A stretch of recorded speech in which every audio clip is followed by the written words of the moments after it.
money work for you. And yes, I am again in the dark because I'm laying here in my bed and relaxing. Okay, it's 5:23 in the morning Central Time. I'm in Dallas and I don't feel like getting up to turn the light on. I'm chilling. I'm relaxing. Okay. So yeah. And also, I feel like when I make these videos that have no bells and whistles, no visuals, no nothing, I feel like it's easier for people to just focus on what's being said. Just focus on the information being given and nothing else. Okay, so if you have listened this far, make sure that you like and subscribe to my channel. Let's go. All right, so we often, we already know, I ain't gonna say we often hear, we already know how we can work for money, how we can go to find a job, apply for a job, put in our hours, get extra hours, work overtime so we can make time and a half. We already know how to trade our time for more money. Very simple, very easy, straightforward, to the point. Okay. I personally, as a teacher, my day to day, I trade my time for money. The beautiful thing, though, about education is that I have lots of downtime throughout the year where I'm not trading my time for money, where I'm getting paid to do like what I'm doing right now, which is laying in my bed because we're finishing winter break. And when summer comes, I'll be paid to do nothing as well. Okay, so that my field is a little different. All right, but while I'm teaching, while I'm going through the normal school year, yes, in fact, I am trading my time for money.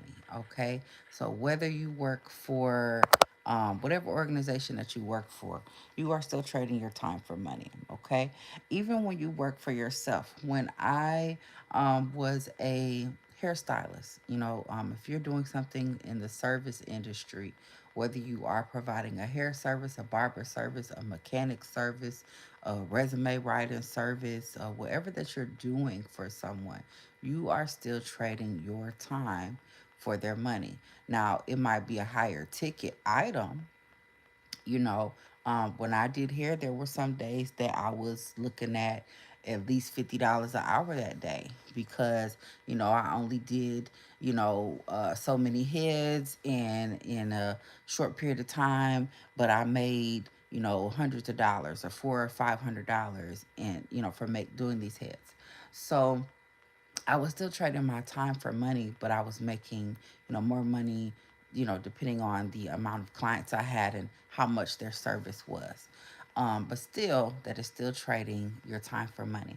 And I want to make sure that I clarify that there's nothing wrong with trading your time for money. Okay, that is what the vast majority of us do. Even the president of the United States, we don't like them, but whomever is the president at the time that they're the president, they're trading their time in that office for money. Okay, so let's make sure we get that out the way. Almost everybody is doing this. Okay, what we need to understand though is how to make our money work for us, how to take that money that you have made from trading your time for money, how to make that money start working for you. And when I say make the money work for you, I mean the money itself. Think about it like a cartoon. Everybody grew up watching some sort of cartoon. If you was born in 1985 like I was or somewhere around that time, you probably watched Saturday morning cartoons or, Nickelodeon, whatever. Disney Channel, of course. Um Remember that Disney, um I think it was called Fantasia, where Mickey Mouse is like he's like there's a symphony of music and cacophony of sound, and the brooms start dancing and all this kind of stuff, right? If you remember that, everything was going on in this Disney extravaganza, right? And these inanimate objects are dancing and getting up and moving around like they're people. So think about your money like that. Think about your dollar getting up and getting arms and legs and muscles and everything, and it's able to get up and move around and go recruit more dollars. It's able to get up and get bigger and expand itself. That is what I'm about to focus on and tell you how you can do that today. All right. If you already know how to do this, if I haven't, I haven't went into how you do this, right? And if you like, oh, I already know what she's talking about, and you ain't told nobody else, shame on you. Okay, you should be giving your friends, your family, you don't need to see me, you need to focus on the words. You need to be giving your friends, your family, your whoever. If you're a teacher, give it to your students, whomever that you come across. You should be giving them this game, you should be giving them this information. Again, I say focus on the words, don't focus on seeing me. Okay, the knowledge is the power. Again, my channel is called Free Game. Hello, how you doing? My channel is Free Game. It's not about you always seeing me, baby. Okay, I know I'm beautiful. Go look at my other videos later. But tune in, tap in, understand. Okay? In order for you to make your money work for you, in order for your money to, get legs and arms and start walking around and recruiting more dollars to multiply with it, you have to put your money into something that is going to make it compound, that is going to make it build. And a very simple tool that you can do this with. Instead of saying tool, I'm gonna say vehicle, because I like to paint the picture. I like for people to get the analogy in their head. So you want your money to get arms and legs and jump in this car, this vehicle that's going to take it to another place. And as it takes it to another place, it's picking up more dollars on the way. So think of this vehicle as like the longest Greyhound bus you could think about, the biggest plane you could think about. And this money is going to pick up more money, and that money is soaring to higher heights, going to deeper depths, right? That tool is called a retirement account or individual retirement account. I say individual retirement account because people are going to say, well, my job has a 401k, or I have a 401 whatever with my employer, or, I have as a teacher, I have a TRS or teacher retirement system or whatever. But for as many people that can say that their job supplies that, there's also a lot of people that don't have that at all at their employer. Okay, they only are getting the benefit of the employer taking taxes out, okay, so that they can be compliant with the IRS. The employer is taking things out, and the federal government is taking things out to make sure that you're paying in a social security, which you don't know if you'll be able to count on that or not when you get to that point in your life. Okay, but every employer may not have something set aside, or every employer might not be matching dollar for dollar or whatever. Okay, and even if your employer is, if you are making enough coin to be able to still save and set anything aside, you still want to have an individual retirement account, which is called an IRA for short. Okay, now there are two different types of IRAs. There's traditional, and then there's Roth IRAs. A traditional IRA is going to grow and everything just like a Roth IRA is going to grow. The biggest difference is that one is not being taxed right now, okay? And that's the traditional one. It's going to get taxed later. And the Roth one is being taxed right now. You're putting money in there that's already been taxed. You're putting money in there from after you've been paid already. Okay, so when it's time for you to take money out of that, you don't have to worry about another tax penalty because it was already taxed. It can't be taxed twice. Like what's the like double jeopardy? You can't be tried for the same crime twice, right? So it's two different types, okay? Now you are going to have to go to like investopedia.com. There's Investopedia, there's Bankrate, There's a MoneyChimp, NerdWallet, any of these websites that I'm giving you. And of course, Google, ChatGPT, you can find this information. But I would say Investopedia.com and Bankrate.com have a great breakdown and giving you like a side by side of what these things are. Okay, I didn't put that into the video as well because, again, these are things that we need to kind of research and take our time and read through that. Okay, and get that knowledge and information for ourselves. Even if I put it up on the screen in the video, you got to keep pausing, you got to whatever. No, I want you to go and read this information for yourself. Okay, I think I can go back and put those websites in the description later. Hopefully I'll think about it when I finish this video. Okay. But you want to make sure that you are putting your funds, putting some sort of funds into either a traditional IRA or a Roth IRA, so that that money can build.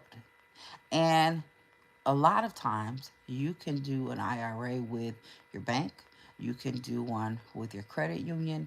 You can do one with most places that have investment or mutual or any of those things in the title of the company. Okay, so for instance, myself, I bank with Navy Federal. Navy Federal has an IRA that I could do. I also have an IRA with Primerica, which is a financial group. You can have an IRA with Fidelity or Wells Fargo, whatever that you're comfortable with. I'm not here to promote any particular company or anything. I'm not affiliated with any particular company. I'm just here to give you some game. All right. That's the name of my page, free game. All right. That's the name of my channel. All right. So make sure that you are utilizing one of these companies in order for you to allow your money to grow. Okay. The difference in doing this versus a savings account. Somebody might say, well, I got a savings account. That's enough. I could just do savings. My money is being set aside. Like, what she mean? I'm saving every month. Cute or whatever. But do you know when your savings is sitting there, your bank is making money off of your savings every day that it's there? Every second of every day that it's there. Your bank is making money off of you. Your bank is reinvesting those funds. And that's how you're able to be able to go to your bank and get a loan and things like that.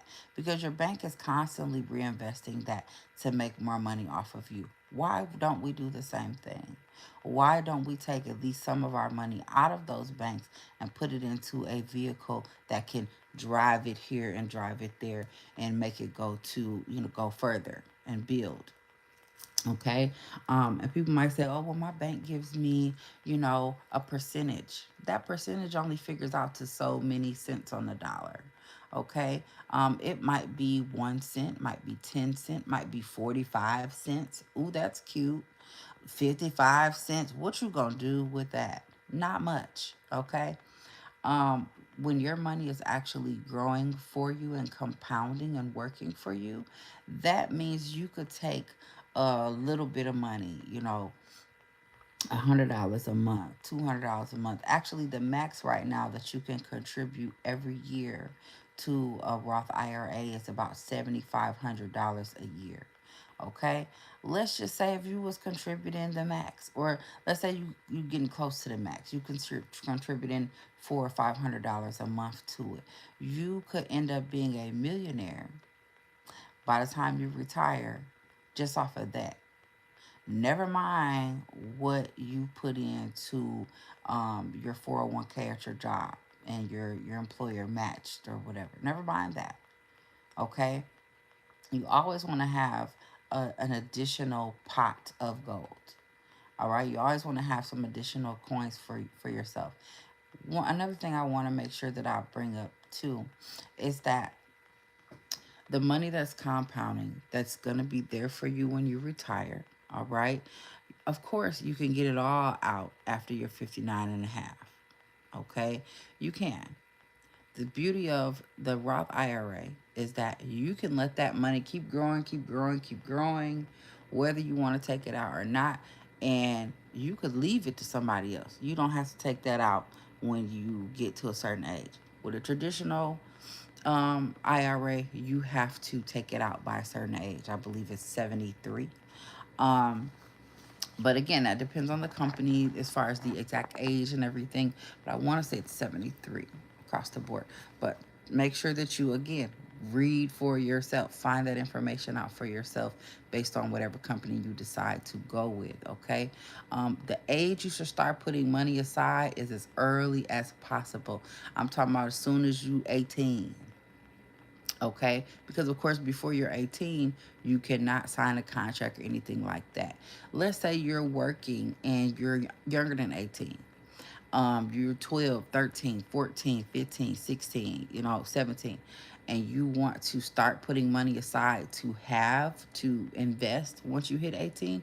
Nothing wrong with that at all. I recommend it absolutely. If you have that mindset as a teenager to, I'm 16, I know when I hit 18, I want to be able to have this, I want to have that. Start saving, and then you can put your money into that. Or if someone is underage, they can have their parents start putting money into something for them. Okay, so you're really never too young to start putting money aside. All right, you can. There's something for kids that it works similar to an IRA. It is called, goodness, give me a second. It's for college funding. It's on the tip of my tongue. Well, I can think of this. I'm again. I'm gonna come back to that. But basically, if there's something where kids can, you can put something into something for your child for their college funding. Um, Goodness, and it's a whole legal name for it. It's on the IRS website and everything. I just did a class on this with my high school students.